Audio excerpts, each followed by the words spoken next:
anak-anak kelas 6, bagaimana kabarnya hari ini? Semoga kita semua dalam keadaan sehat walafiat.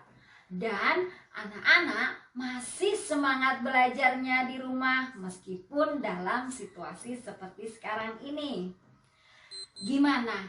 Hari ini sudah mandi dan makan? Pastinya sudah ya. Oh iya, yang tadi pagi belum melaksanakan sholat subuh siapa? Ambu harap semuanya sudah ya. Pada kesempatan kali ini kita akan mempelajari tentang komponen-komponen listrik dan fungsinya pada rangkaian listrik sederhana. Ini dia tujuan pembelajarannya.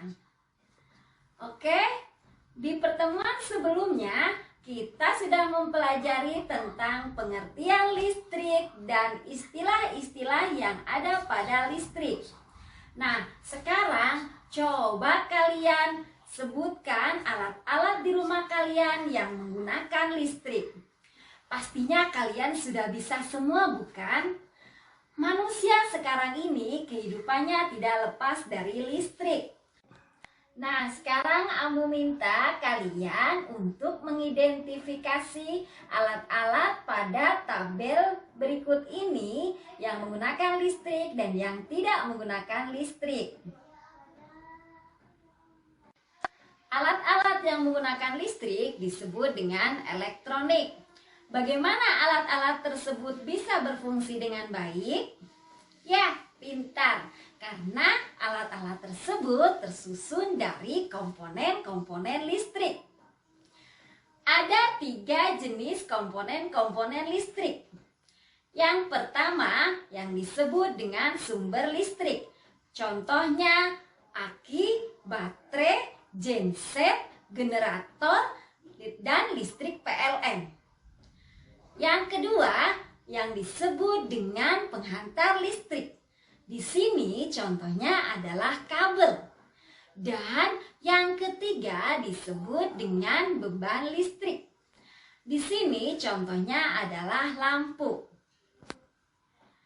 Bagaimana ketiga komponen tersebut dapat mengantarkan arus listrik? Bagus, karena ketiga komponen tersebut tersusun dalam sebuah rangkaian yang disebut dengan rangkaian listrik. Oke, untuk lebih memahaminya, mari kita lakukan proyek berikut ini.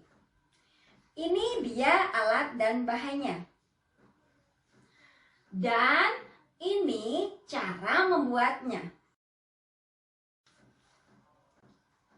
Oke, ini adalah hasil dari proyek kita. Mari kita analisa komponen-komponen listrik pada proyek kita.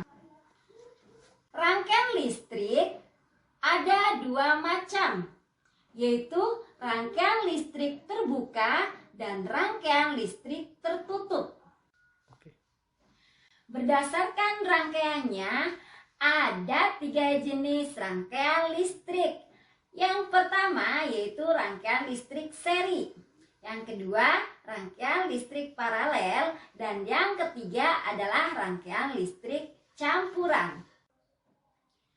Nah, kalian sudah membuat proyek kedua rangkaian listrik tersebut, bukan? Ini rangkaian listrik seri. Dan ini rangkaian listrik paralel.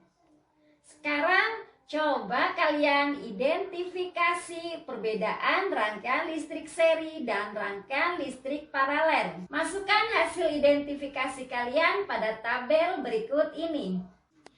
Alhamdulillah, pelajaran kita kali ini sudah selesai ya.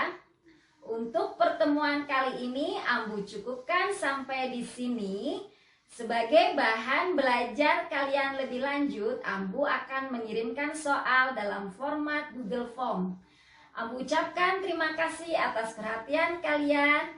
Wassalamualaikum warahmatullahi wabarakatuh.